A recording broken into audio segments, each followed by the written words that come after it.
지각이 어둡고 감각적으로 살아가는 사람들은요, 희망을 준다고 한다면 뭐든지 다 붙잡으려고 합니다. 그것이 선한 것이든 악한 것이든 옳은 것이든 그른 것이든 사회에 악을 부추기는 일이든 그렇지 않든 상관없습니다. 나에게 희망만 된다고 하면 그냥 무조건 부여잡는 거예요. 그리고 거기다가 모든 것을 다 걸어요. 그것이 공동의 선을 위한 것인지 아닌지도 생각도 하지 않은 채로 나의 이기적인 욕망을 부추기는 것임에도 불구하고 나에게 희망 준다. 그러면 그걸 모두 어떻게든 부둥켜 안는 것입니다. 제가 GS 25시를 가게 되었는데, 편의점이죠. 입에 욕을 달고 사시면서 도박에 빠져 계신 분을 제가 만나게 됐습니다. 그러면서 그분이 그렇게 얘기하는 거예요. 이게 내 희망이야. 이 얘기가 제 뇌리에 탁 박혔습니다. 처음에는 일정량 이 도박에 심취하게 만들기 위해서 돈을 따게 해주죠. 그 맛을 보게 합니다. 그래서 자기의 돈을 가지고 언제든지 다시 돌아가서 거기에다가 돈을 투자하는 것입니다. 다 뺏겨버리고 말죠. 집문서를 팔든 부동산을 팔든 자기 차를 팔든 목돈을 어떻게든 마련해 와서 거기다가 또 투자를 합니다. 한 방의 맛을 본 사람은 그 한 방에 대한 희망이 있기 때문에 자기 인생이 무너져 내리고 있음에도 불구하고 또 하는 거예요. 망할 때까지 합니다. 망할 때까지. 빚더미만 남아서 이제 살 희망도 보이지 않는 그때에 또 다른 희망이 보이기 시작하는 거예요. 그것은 죽음이라고 하는 희망입니다. 죽음이 희망처럼 느껴지기 시작합니다. 죽으면 신경 안 써도 되거든요. 모든 이 얽매임으로부터 전부 해방이거든요. 비로소 자유가 올 것 같은 거예요. 그러니까 죽는 것입니다. 죽음은 일말의 희망을 보게 하고 결국 한 인간을 파멸로 이끌어가는 것이죠. 같은 희망인데도 불구하고 비극적인 결말을 맞이하게 하는 것입니다. 이스라엘 아사라고 하는 왕이 있었습니다. 등극하자마자 이 아사 왕은요, 모든 불의한 것들을 전부 다 척결합니다. 이 왕이 얼마나 하나님을 신실하게 사랑하고 섬겼는지 수많은 사람들이 오르락내리락 하던 당시에 굉장히 터가 굳어졌던 이방 제단과 산당, 그리고 모든 아세라상, 그리고 태양상을 전부 다 찍어 다 버렸습니다. 자기 똥 좀 다 받아준 할머니, 그 할머니가 자기 방에다가 아세라상 조그맣게 만들어가지고 그거 만들어 놓은 거 그게 발각이 됐다고 해서 이 폐후의 자리에서 폐위시켜버렸습니다. 어느 날 구스 사람, 이 흑인 계열의 사람들이 100만 명이 이 남유다 왕국에 쳐들어오는 사건이 있었습니다. 수적으로 절반밖에 안 되기 때문에 이 구스 사람들을 이길 수가 없는 상황이라고 예측이 되고 짐작이 되는데도 불구하고 이 아사 왕은 긴장감이 팽팽하게 도는 가운데 홀로 기도하러 갑니다. 한번 생각해 보세요. 자칫 한순간의 실수로, 왕의 자칫 한순간의 잘못된 판단으로 인해서 와장창 모든 게 멸망으로 치닫을 수 있는 절체절명의 위기의 순간에, 한시가 아까운 그 순간에, 전략을 조금이라도 더 짜야 되는 그 순간에 모든 것의 통치자요 책임자였던 이 왕이 따로 한적한 곳에 가서 기도를 하더라. 모든 책임감을, 그 무게감을 다 감당해야 됐던 이 왕으로서는 쉬운 일이 아니었습니다. 그러나 아사는 주어진 시간에 하나님 앞에 떼어서 기도하기 시작하는 거예요. 그는 진정 하나님을 신뢰했던 사람이었기 때문입니다. 이 왕이 수십 년이 지나면서 이 권력의 맛을 보기 시작하니까 과거의 그 순수했던 신앙의 마음은 사라지고 어느새 하나님이 아니라 자기 자신이 이스라엘의 임금이 되어 있는 거예요. 유다 왕국의 임금이 되어 있는 것입니다. 그래서 전쟁이 어느 순간 딱 터졌는데 북왕국이 이 남왕국에 쳐들어왔어요. 그런데 어마어마한 대군이 쳐들어왔어요. 아주 작정하고 쳐들어온 것이었습니다. 성경에 보면 북왕국이 쳐들어와 라마를 건축했다 이렇게 되어 있는데, 라마라고 하는 것은 굉장한 전략적 요충지입니다. 여기 뺏기면 거의 반 이상은 나라가 넘어갔다고 봐야 돼요. 근데 북왕국이 이 남유다에 쳐들어와서 이 라마를 점령해버린 것입니다. 그러니까 이 남유다 왕국에 있던 이 아사와 그 국민들은 두려움에 벌벌 떨기 시작했어요. 이거 나라가 넘어가겠구나. 자칫하면 북왕국의 복속국가가 되겠구나. 멸망당할 수도 있겠구나라는 생각이 수도 없이 들어오는 상황이에요. 그때 아사가 무엇을 하느냐? 주변국 아람 왕에게 사신을 보내서 도움을 요청합니다. 자, 있는 것 없는 것 전부 다 끌어모아가지고 헌납하면서 아람 왕에게, 벤하닷이라는 왕에게 부탁을 해요. 우리 좀 도와달라고. 우리 죽을 지경에 있다. 우리 좀 도와주십시오. 이 모든 것을 다 드리겠다 하면서 뇌물을 다 갖다 바칩니다. 아람은 아사 왕과 평소에 사이가 무척 좋지 않던 엄연한 적국이에요. 그리고 지금 이 유다 왕국을 쳐들어온 북왕국과 동맹국입니다. 북왕국과 동맹국인 적국을 향해서 사신을 보내서 손잡자고 하는 거예요. 우리 좀 도와달라. 라고 부탁을 한 것입니다. 얼마나 다급했으면 적국 그리고 적의 동맹국에게 도움을 요청하겠느냐. 그때 아람 왕 벤하닷이 정말로 다행스럽게도 아사 왕의 청을 받아주는 거예요. 그 아람 왕이 결국 북왕국을 치게 돼요. 동맹국가가 본진을 쳐버린 거예요. 그래가지고 북왕국이 뒤를 돌아보니까 본진이 털리고 있는 거죠. 그래서 결국엔 퇴각하라 해가지고 다 이제 퇴장을 하고 퇴각을 하고 결국엔 남왕국은 가까스로 살아남은 거예요. 가까스로. 아사왕이 잘한 것입니까? 결국 나라를 살려놓긴 했죠. 결과적으로 보면 잘한 것 같아요. 그러나 과정이 전혀 하나님의 방법과는 먼 방법이었어요. 하나님의 방법으로 문제를 해결하지 않고 사람의 방법으로 해결하는 삶을 살다 보면 결국 어떻게 되느냐? 이 한 선지자가 아사왕에게 찾아와서 이렇게 얘기를 하는 거예요. 왕이시여, 이전에 쳐들어왔던 대국들도 북왕국과 같지 않았습니까? 그때도 어려운 상황은 마찬가지였습니다. 그런데 여호와께서 그 모든 상황을 다 평정하여 주시고 왕에게 승리를 안겨주지 않았습니까? 그게 어느 때였습니까? 왕이 여호와를 의지할 때가 아니었습니까? 하나님은 그 눈으로 온 땅을 두루 살피사 전심으로 자기를 향하는 자에게 능력을 베푸시는 줄을 모르십니까? 왕이 여호와께 망령되이 행하였은즉 왕에게 끊임없는 전쟁이 있을 것입니다. 라고 선지자가 와서 왕에게 엄포를 놓는 것입니다. 절체절명의 위기의 순간에 아람 왕국의 도움을 통해 나라를 겨우 구했어요. 그건 아사왕의 지혜이고 선택이었습니다. 그래서 앞으로 나라가 천하태평할 줄로만 알았어요.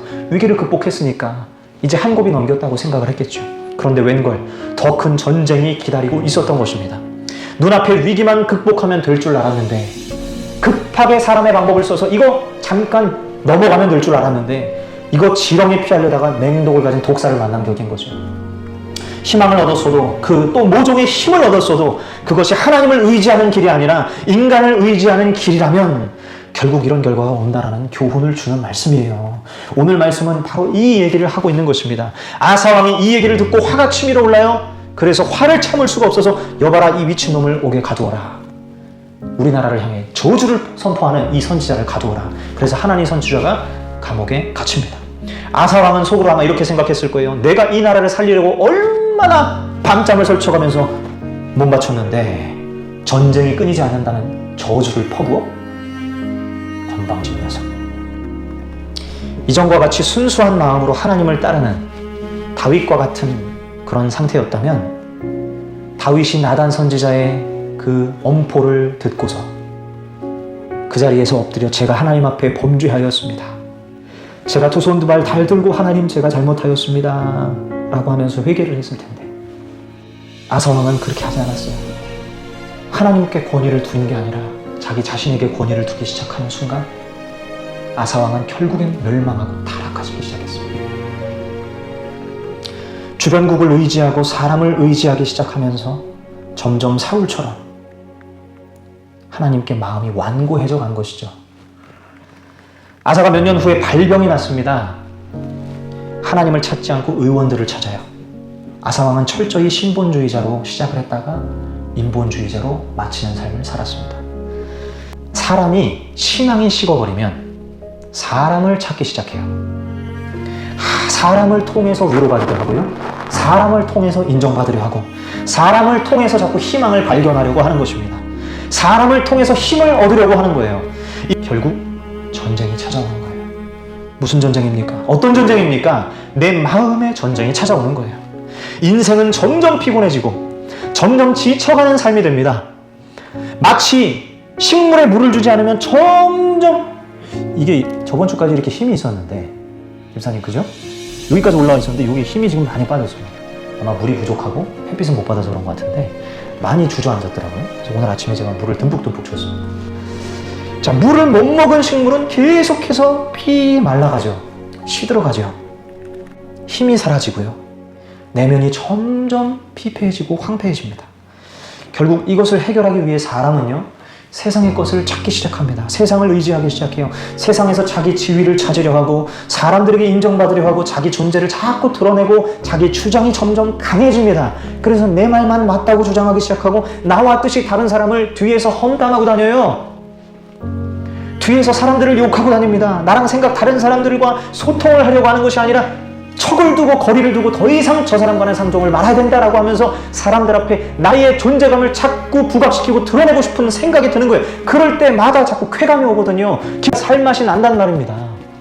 내가 싫어하는 그 사람이 무너져 내렸을 때 통쾌함을 느끼는 거예요. 그러나 그것은 식물로 비유를 하자면 식물에다가 물을 주긴 주되 썩은 물을 주는 것과 같습니다. 자라기는 자라겠죠. 그러나 이파리의 색깔이 쇠하고 분명히 희성한 색깔로 자라게 됩니다. 살기는 사는 것 같지만 정작 속은 다 썩어 문드러져 가는 거예요. 그 썩어 문드러져 가는 삶을 끝내기 위한 유일한 길은 인류의 참 소망이신, 인류의 참 희망이신 우리 주 예수 그리스도께로 나아가는 것 외에는 없어요. 우리 주 예수님께로 나아가야 진정한 희망과 소망을 발견한다는 것입니다. 그분을 참으로 의지할 때 비로소 내가 진정한 물을 받을 수가 있다고요. 생명의 강물이 내 안에 흐른다 그러잖아요. 생수의 강이 넘쳐흐른다 그러잖아요. 예수 그리스도께로 날마다 나아가는 삶이 바로 그런 삶을 살 수 있다는 것입니다. 아사왕은 그 삶을 살기를 포기했어요. 결국엔 인본주의자로 전락해서 자신의 병이 들었을 때 의원들을 찾아갑니다. 하나님을 찾지 않아요. 하나님 찾아서 아무 소용없다고 생각을 하는 것입니다. 내가 직장 상사에게 부당한 일로 갈굼을 당하거나 친구에게 억울하게 오해를 받았거나 나를 찾는 사람이 아무도 없어 홀로 외로워하거나 할 그때에 삶의 의욕을 잃고 크게 의미도 없이 그저 하루하루 살아가며 아침에 눈 뜨고 그 하루를 살아갈 힘이 도무지 없을 그때에 우리의 심신이 약해지고 마음에 어둠이 가득하고 생각이 점점 부정적인 생각으로 비관적인 생각으로 가득하고 그래서 희망을 어떻게든 찾아야 하는데 도무지 찾을 수도 없고 희망이 보이지 않는 그때 여러분 무엇을 찾고 의지하시는가? 이것을 생각해 보셔야 됩니다. 제가 신학교 다닐 때 기도를 좀 많이 했었습니다. 네. 그러니까 틈만 나면 기도하러 갔어요. 기도탑에 자주 올라갔고 뭐 무슨 일만 있으면 그냥 기도하러 갔었거든요. 그 학교 식당에서 밥을 먹고 있는데 저보다 나이 어린 여자아이가 신학교에 입학해가지고 전도사가 이른 나이에 돼가지고 도대체 하나님 앞에 무슨 부르심을 받았길래 이렇게 빨리 신대원을 왔을까 하는 생각이 제가 들어서 밥을 먹다가 우연히 같이 밥을 먹다가 물어봤어요. 저기 신대원 이번에 들어오신 분이시죠? 하면서 네, 제가 너무 궁금해서 그런데 어떻게 하나님 앞에 소명받고 부르심받고 이 길로 오셨나요? 라고 제가 중중하게 물었어요. 근데 대답을 안 하는 거예요. 그냥 제 말을 완전히 씹어버리더라고요. 그래서 제가 밥을 먹다가 이렇게 얘기를 했는데 말을 안 하니까 되게 뻘쭘해가지고 그렇고 그냥 밥을 안 먹고 또 이렇게 뭐 해가지고 다시 제가 말을 걸었어요. 아마 그랬더니 갑자기 이분이 숟가락으로 자기 식판을 탁 하고 치더니 조용히 식사나 하세요 그러는 거예요. 충격을 받았습니다. 제가.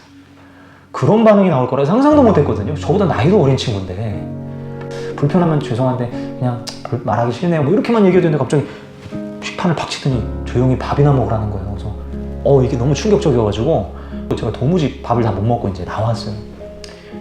그리고 제가 바로 기도하러 갔습니다. 기도하러 가가지고 주여 제 마음이 상처를 받았습니다 하면서 눈물 콧물 흘리면서 하나님 앞에 막 기도했어요. 30분 넘게 막 눈물을 흘리면서 주님 제가 뭘 못할 말 했습니까? 막 서름과 복받쳐 오르는 이런 막 감정들을 주님 앞에 다 꺼내놓았습니다. 그러니까 무슨 일만 생기면 저는 기도하러 갔었거든요. 근데 그때가 참 행복했습니다. 너무 즐거웠어요, 하루하루가. 왜냐면 주님 손잡고 가는 인생이 너무 즐거운 거예요. 어떤 어려움이 와도 난 피난처가 있는 거예요. 피할 바위가 있고 산성이 있는 거예요. 그 주님 앞에 가면 내 마음을 위로해 주시고 다시 힘을 얻게 해주시는 거예요. 소망과 희망을 발견하게 해주시는 거예요. 그 상처에 짓눌리지 않도록 속상함에 완전히 지배당하지 않도록 주님이 다시 제 마음을 위로하시고 만져주시는 걸 경험했습니다. 그러면서 다시 살 희망을 얻고 소망을 얻고 힘을 얻어서 기도탑에서 나와서 또 하루를 살아갔어요. 그리고 또 어떤 어려움이 닥치면 다시 또 기도하러 갔습니다. 그냥 틈나는 대로 기도하러 갔었어요. 여러분 그 삶이 얼마나 행복한 삶이었는지 제가 분명히 기억해요. 근데 지금은 솔직하게 말해서 지금은 그렇게 못 살고 있는 것 같아요. 제가 교만해진 탓이겠죠. 주님 앞에 순수함을 잃어버린 탓이겠죠. 모든 순간에 주 앞에 나와 기도하고 설교하기 전에도 하나님 앞에 부르짖고 30분 1시간 기도하고 설교하던 제가 어느 순간 기도의 시간이 줄어들고 이제는 내 지식을 가지고 내 지혜를 가지고 내가 예전에 했던 그 내용을 가지고 할 수 있겠다 라는 그런 수환이 자꾸 생기니까, 경험이 자꾸 쌓이니까 결국 하나님을 의지하는 빈도가 약해집니다. 그런 저의 모습을 발견합니다. 그래서 오늘 이 말씀이 저에게 사실 필요한 말씀입니다. 아사왕처럼 될 수 있다는 거, 다윗처럼 끝까지 주님을 신뢰해야 한다는 거. 여러분, 저에게도 주시는 말씀이지만 여기 계신 우리 성도님 한 분 한 분에게도 주시는 말씀인 줄 믿습니다. 계속 내 영혼이 썩은 물을 먹은 식물처럼 자라나지 않게 하셔야 돼요. 진정한 참 생수가 들어와야 돼요. 그러려면 항상 주님과 교제하는 삶을 사셔야 돼요. 날마다 주 앞에 나아가 두 손 들고 하나님 앞에 기도하는 삶을 사셔야 돼요. 일주일에 한 번만 교회 나와서 기도하는 것 너무나 부족합니다. 여러분, 개인적인 시간에 언제든지 문 열고 들어와서 기도하는 시간 가지셨으면 좋겠고, 그리고 하나님 앞에 날마다 나아갔으면 좋겠습니다. 그렇게 될 때, 그리고 항상 말씀을 같이 하고 말씀을 배우려고 하는 마음으로 늘 말씀을 묵상하는 삶을 살아갈 때 비로소 우리가 하나님 앞에 깨어있고 어떤 일이 있어도 항상 여호와 하나님을, 예수 그리스도를, 우리 성령님을 힘삼아 살아가는 삶을 살게 될 줄로 믿어요. 그렇게 살아가야 한다는 거예요. 무엇을 힘삼아 살아가는 사람입니까? 하나님을 힘삼아 살아가는 사람. 주님을 힘삼아, 소망삼아, 희망삼아 살아가는 사람이 곧 주님을 날마다 찾고, 어려움이 있을 때마다, 힘든 일이 있을 때마다, 고통의 순간이 찾아올 때마다 하나님 앞에 기도하고, 그리고 기쁜 일이 있을 때마다 사람 앞에 자랑하고 드러내는 것이 아니라 기쁜 일이 넘치면 찬송하는 거예요. 할렐루야, 주님 앞에 영광을 돌리고 찬양하는 입술이 되는 거예요. 그런 삶을 사는 거예요. 그것이 바로 그리스도인의 지표다. 하나님의 사랑을 입은 자의 모습이다. 주의 자녀의 모습이다 라고 하는 것입니다.